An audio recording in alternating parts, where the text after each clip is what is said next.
فرد ظلم میکنه، قتل میکنه، مال انسان ها را میخوره، جان انسان ها را میگیره، 100 میلیون انسان را میکشه، با یک فرد دیگه خوبی میکنه.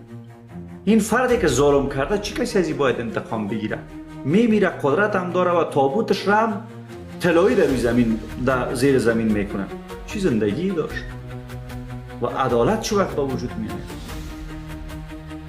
این حال شما دوستان مسلمان در اینجا یک آرمانگرایی خاص برای خودتان بنیانگذاری کردید که زندگیتان را شیرین بسازید.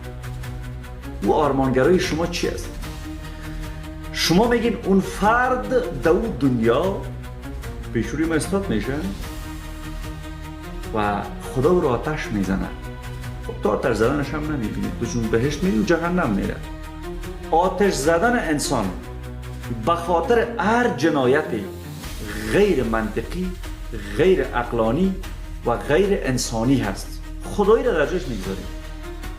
امروز اگر بالای کودک تجاوز میشه، کودک 6 ساله، اگر این مرد را شما 1 میلیارد بار زندگی بتین و آتش بزنین، هیچ نفعی به جان کودک رسانده نمیتونید.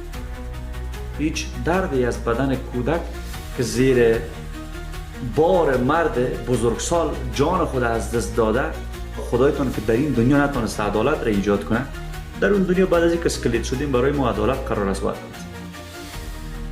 اینجا سکوت اختیار کرده. دیروز به خاطر قوم ثمود عاد معجزه میفرستاد، ناقه میفرستاد، شتر ماده میفرستاد.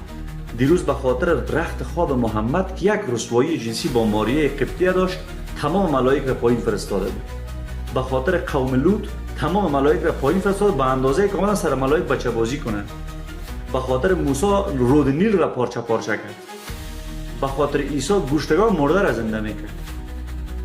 یونس را در شکم ماهی زنده نگه داشت. سلیمان با مرچه صحبت میکرد، سلیمان با قالینچه پرواز میکرد. داوود موم را در کف دست خود آب میکرد. سلیمان در یک شب با 100 تا زن زنا میکرد، حالا سکس میکرد، جماع میکرد.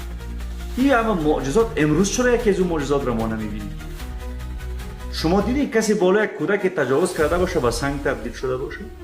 شما دیدین کسی یک زنی را زده باشه به سنگ تبدیل شده باشه؟ شما دیدین طالبایی که در زندانهای سیاسیشان دخترای وطن ما را زیر آلتهای تناسلیشان میخوابونن به سنگ تبدیل شده باشه؟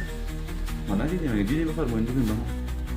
خدایی که امروز میبینه بالای کودک تجاوز میشه و لق لق سیل از بادو تا چشم خود به این اندازه و میگه باز من تو را در جهنم آتش میزنم، خدا بس سجده را چی که به لعنت نمیارزه.